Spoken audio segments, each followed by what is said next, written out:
All right, so I'm going to get started today with a bit of a recap from what we covered last week. I'm going through some supplementation and sleep, and we're going to carry on with that conversation today. So, just to recap, we talked about why and when we might supplement in our lifestyle routine based around food. So, number one, supplements generally being used to replace something that is missing in our diet. If we're taking the approach of food first and we're really focusing on getting a variety of foods in, eating better more consistently, we shouldn't have to supplement a whole lot. This may just fill in the gaps for things that we either can't access or we're just trying to get more of.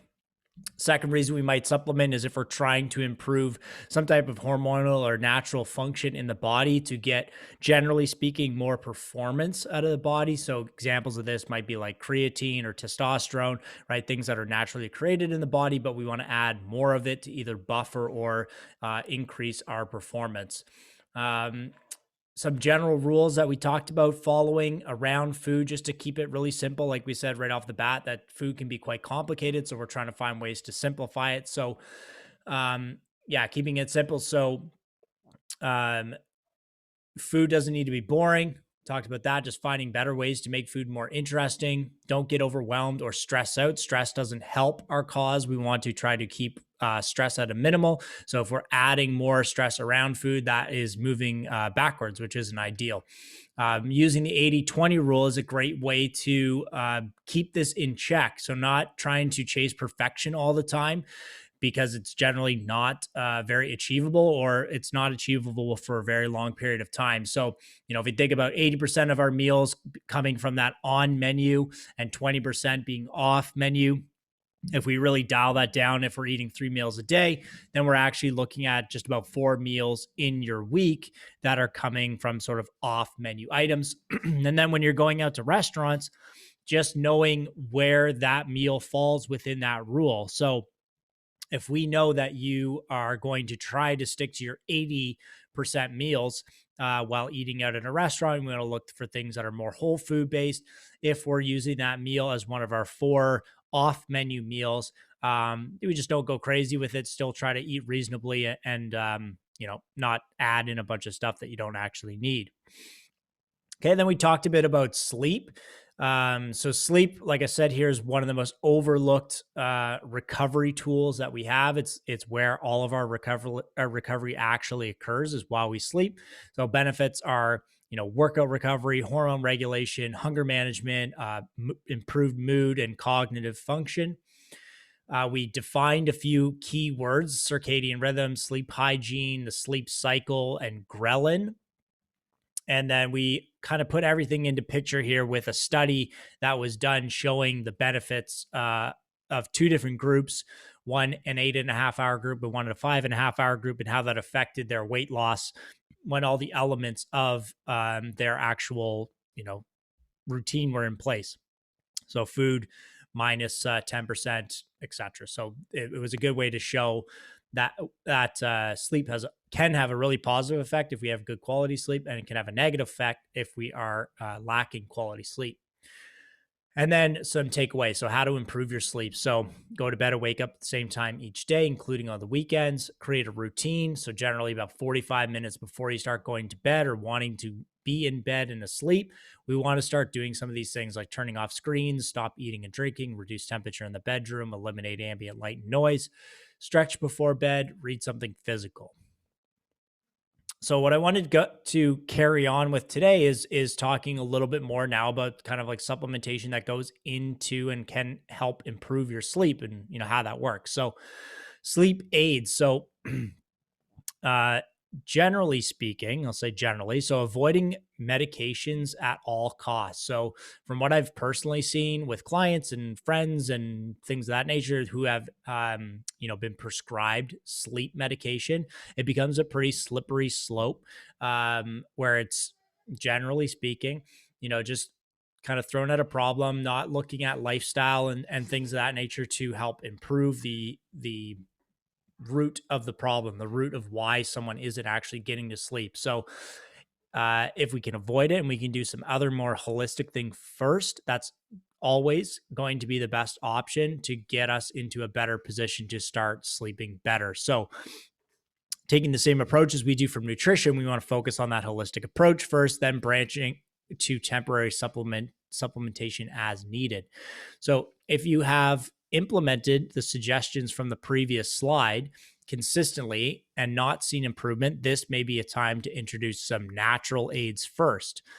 The argument can be made later that these natural aids can be used to improve your overall sleep quality. So once we have a routine in place, once we're exercising regularly, once we're eating better, once we're hydrating, once we're reducing our stress, then we may add in some of those aids to help improve the quality of sleep overall. And these other qualifiers, like I just mentioned, are going to be nutrition, exercise, stress reduction, and hydration.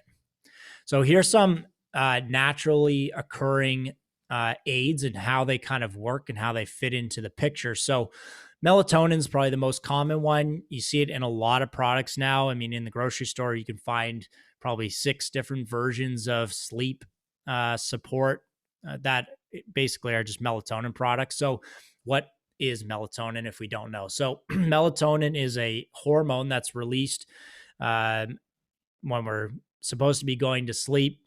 It helps down regulate the body into sleep and kind of puts us into that, recovery state. We could call it that. So, melatonin as a product is an external way to increase the amount of melatonin in the body. So, this may be used to help reset our circadian rhythms.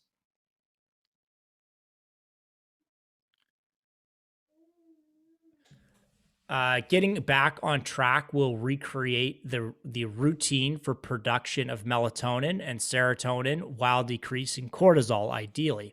So this happens sequentially when the body recognizes sleep signals. If you travel through time zones, melatonin will be helpful to get you back on track. So these sleep signals is the routine that we are creating for the body, right? So if we lived in the woods, we had no technology, no unnatural light sources, our circadian rhythm would be in tune to sunrise and sunset. So as the sun is starting to go down and we hit kind of that dusk phase, the body is going to start to produce melatonin that's going to help us get into sleep. But because we have a lot of natural or unnatural light in our lives, screens, lights, street lights, headlights, all that kind of stuff, any unnatural light is going to trick our brain or confuse our brain into thinking that it's still daylight. And so it's not going to produce melatonin and therefore not going to help us get to sleep. So this is why we have that routine in place of turning off screens before bed. That's why a lot of these, new phones, whenever that started, they started introducing night mode, which basically cuts out as much blue light as possible so that we don't have that interference of signal coming into the brain. There's also another reason why we want to reduce or completely eliminate ambient light in the bedroom so that we don't have those little signals coming into the brain and just telling us, oh, actually, it's still daylight out, so let's stay awake. So the more often we can get into a completely black room, blacked out room, blackout blinds, we turn our screens off, all that kind of stuff, that is going to help us produce melatonin and therefore help us get into better quality sleep. The next one we see here, which is also in a lot of these sleep aid supplements, but I personally would use this just on its own. Magnesium, which would naturally come from our soils, but since most of our soils are almost totally depleted of magnesium and other minerals, it's not found in high concentration. So it's usually is necessary to supplement this. A lot of the times it would come from leafy green vegetables. Like I said, those organic options when we talked about nutrition will have pretty good levels of magnesium as long as the soil is organic as well. I know we're getting down the organic rabbit hole a little bit, but this is really, it's really true. So if we're not eating organic vegetables, leafy greens, and we're not using organic soils and things like that, the magnesium concentrate is going to be quite low. So getting a supplement, like a high quality supplement of magnesium, will help us with our level of sleep. So if we look at what it actually does. It helps in energy metabolism, tissue formation, and bone development. Both of these things happen while we sleep.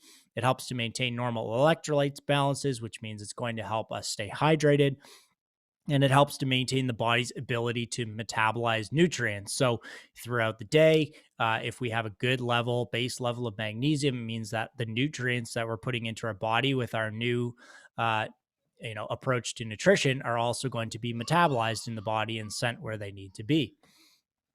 Another good natural option to help with sleep is passion flower and valerian root.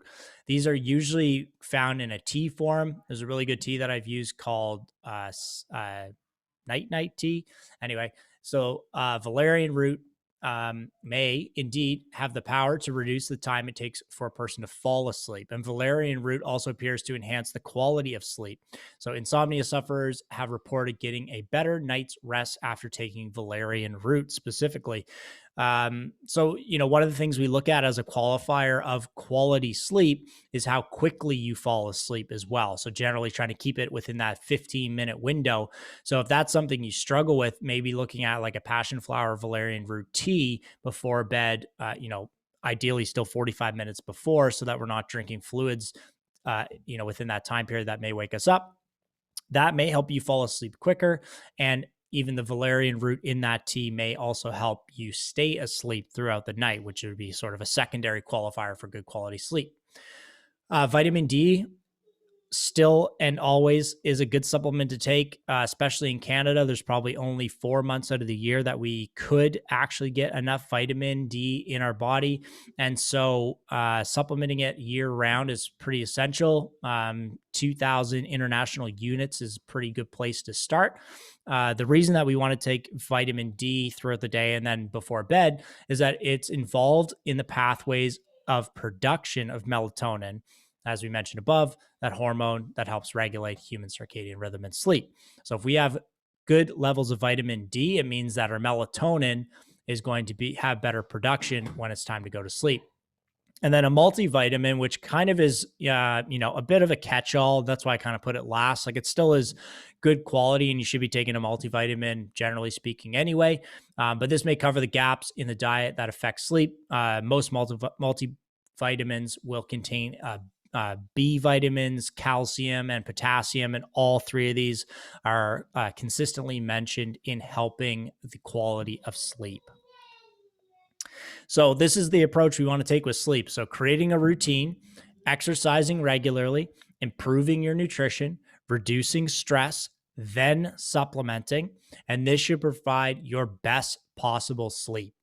We don't want to jump the gun on any of these. I think if we can do them in this order, it's going to have the biggest impact overall. And that's why we wanted to take this approach. It's very similar, to how we are approaching our nutrition as well, right? We have steps before we get to supplementing. We want to make sure we can do as much as we can naturally first, and then kind of assess and go from there. Okay, so now I want to take a shift into some training terms. And some of these may feel really basic, but it's good to review them. Some of these may be brand new to some of you as you're watching this. So we'll just take it as is and work our way through it.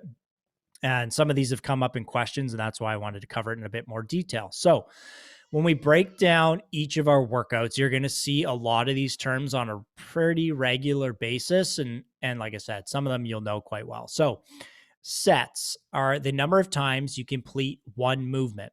So this could be like a squat. We'll use that as an example as we go through here. So from a standing position to the bottom, standing back up again would count as one repetition. So we want to do, number of sets you complete for one movement. So if we're doing squats for 10 reps, that would be one set. 10 reps equals one set. So you take the reps or time.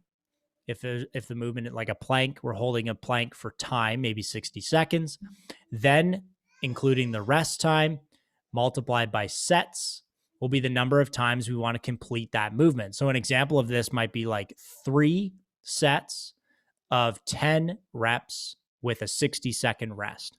So we go through it 3 times, 10 reps of the squat, and then rest for 60 seconds. So a superset is two movements completed back to back. The rest between the movements will vary and are usually listed as A1 and A2. After you've completed A2, there may be a longer rest period, and this is then you would start the series over again. So starting back at A1, followed by A2, then generally a longer rest, and then completing that again. So if we have three supersets of our A series, we would go A1, A2, A1, A2, A1, A2 before we move on to the B part of that, of the workout. A giant set. So this is three or more movements done back to back. The same rules apply as the superset, right? You're completing 1, 2, 3, and then however many numbers after that before starting back at the top of the order again. All the rest will be included. So there may be, rest between A1 and A2, and there may be rest at the end of the series, usually a little bit longer before you start that all over again. So circuits are any number of movements done sequentially. So usually done for conditioning or warm-ups. Generally speaking, you won't have a longer rest at the end of a circuit, though you might.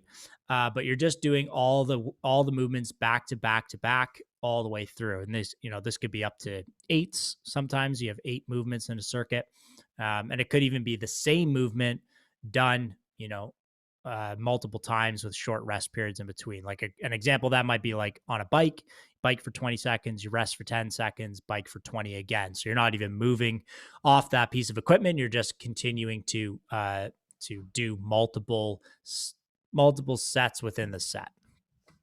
Okay, reps are completing one full range of a movement is a repetition. The number given is the number of times you should complete that movement per set. So, the squat example, all the way down and back up is 1 rep. If we're calling for 10 reps, we want to do that 10 times in a row. And if we're going to do that for 3 sets, we would do 10 reps, rest, do that 3 times in total. Load will be a resistance used for the movement. Now, this can be a lot of different things. It could be body weight as our resistance. It can be dumbbells, kettlebells, cables, barbells, bands, balls, whatever. It's any kind of load that may change for each movement that we're going to be doing. So this is a good way or a good metric that we can track to see improvement as well. An example might be starting with body weight and gradually adding a dumbbell that goes up by 5-pound increments every week. So these are all elements of our workout that we can keep track of to show improvement. So going back to the top, improving how many sets we've been able to do is going to be a good indication of fitness level. Increasing the number of reps that we did in that workout, is going to show that we're either getting stronger or we're improving our fitness. The load, so improving the resistance, is going to show that, again, we're getting stronger or improving our fitness. Tempo. So this is something that we're going to see a little bit more of. It's not anything really new. It's been around for a while, but it's something that is generally left off of programs, but it's a way to standardize how quickly we're doing a movement.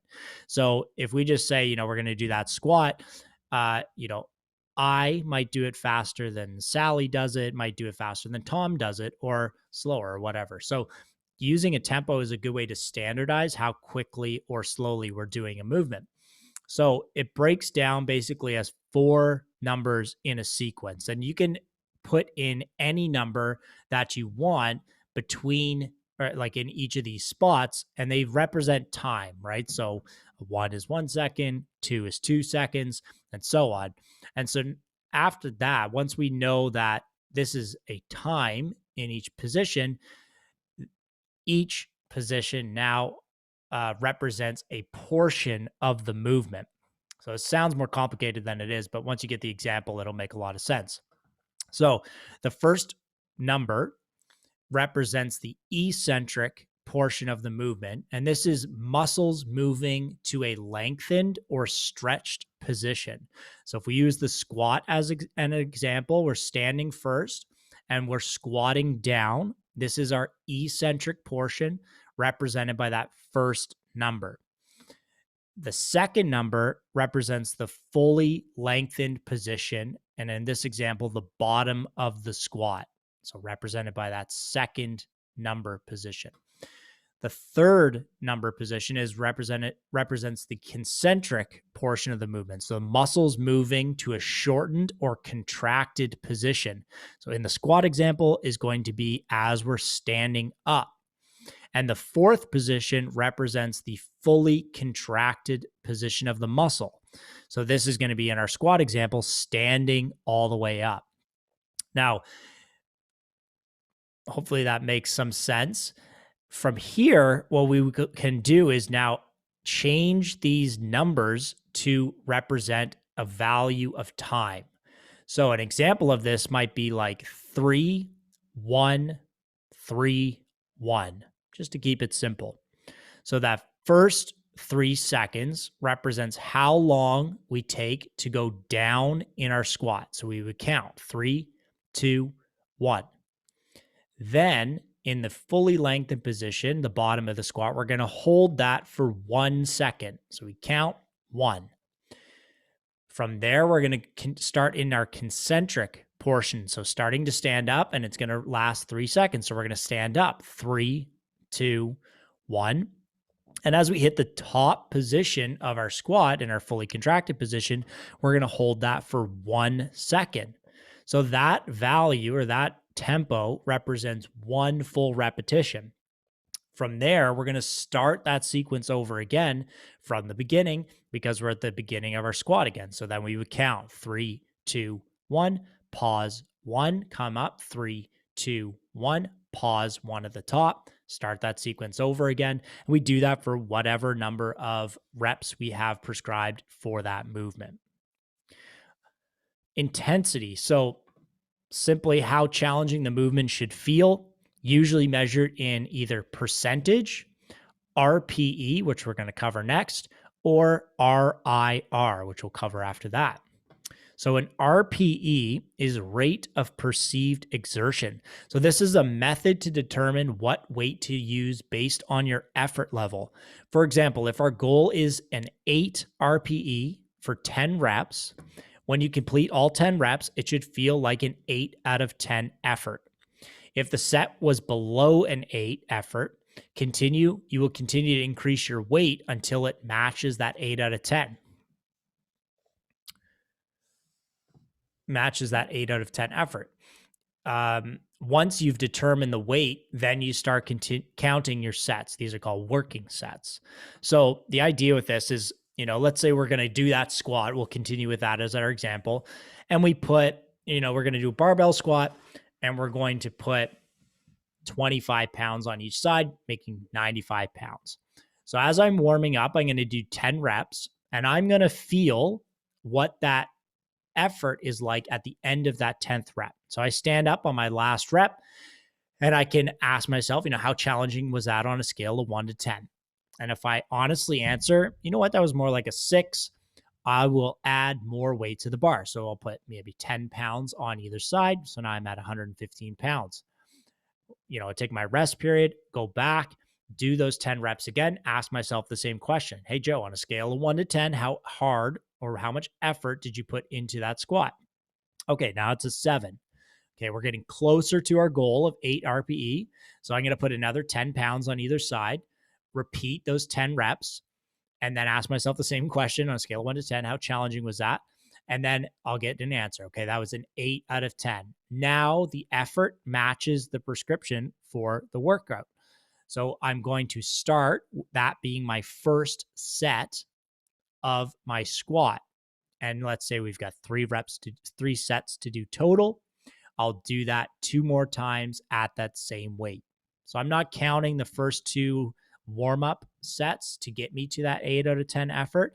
I'm only going to count the sets once I've started to feel that it matches that 8 out of 10 RPE.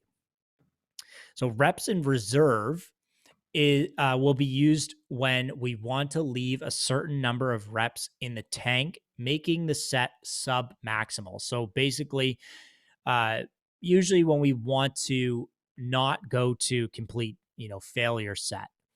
There are examples where we would have like a 0 RIR, meaning like we couldn't do one more possible rep. But generally speaking, we're going to use reps in reserve to keep some amount of reps in the tank. So, for example, if we have 10 reps with 2 RIR, by the time you hit your 10th rep, you should be able to complete 2 more, but we will stop at 10. So in that example, you should have been able to complete 12 reps, but we're going to stop a bit short to leave some in the tank or leave some quality in the tank. So if you feel like you could have done more than 12 reps, you should go up in weight because it doesn't match your 2 RIR. It would be more like maybe 3 or 4 reps in reserve. And if you feel like you couldn't have done more than 10, then you should go down in weight. So meaning like you're actually closer to like a 0 RIR. So we wanted to drop the weight in order to have 2 reps left in the tank. Once you've determined the weight, then start counting your working sets. So this is the same idea as RPE. Don't count the reps as you're working up to that 2 reps in reserve. Once you hit that, where it's matching, then start tracking from there. Okay, so the detail on rep max, so 1 RM, you may have heard this before. So 1 RM is basically your maximal effort for one single rep. So if we use the squat example, this is going to be squatting and standing for 1 rep with as much weight on the bar as you can possibly move. So this actually requires a ramp up phase, testing day, and we have to determine it, with actually doing the rep. There are a few other ways we can do it, getting into a little bit more detail with like a 3 rep max or 6 rep max. There's a bit in the weeds for today. We can cover that later. But basically what we will do with that 1 rep max number is start to determine an intensity based off of that number. So if I determine my 1 rep max for my squat is 100 pounds, just for round numbers, when I choose intensity and the intensity is based on percentage, I will do my weights at a percentage of my 1 rep max. So that means, let's say I want to do 3 reps at 80% of my 1 rep max. So I'll complete those reps at 80 pounds because my 1 rep max is 100 pounds. So you can start to see how we will determine the effort or the percentage for how many, certain number of reps that we want to do, based on how strong you actually are. So it gets a bit more specific to you personally based on how strong you actually are. So all of these are really good ways to get a little bit more dialed in on what your personal needs are. But I want to definitely start with RPE and reps in reserve because these are self-regulating feedbacks, right? They're subjective. So when you if we want it to feel like an 8 and it doesn't feel like an 8, you can make it more challenging. We know that if you could have done more than 2 reps and you want to make it more challenging, you can increase the weight. So there's a better way to make your workouts more intense while you're doing them, especially in this next block of training. Later, if you want to do something more strength specific, we'll use a lot more percentage based work to determine what weights we should be doing at certain rep ranges and so on. So it gets a little bit more complicated there, but let's leave that for today. This will be posted again to YouTube. You can follow up there. And if you have any questions, reach out and I'm happy to cover them either in the next chat next week or just one-on-one. We can talk about that as well. Thank you guys for joining and checking it out. And we'll talk again soon.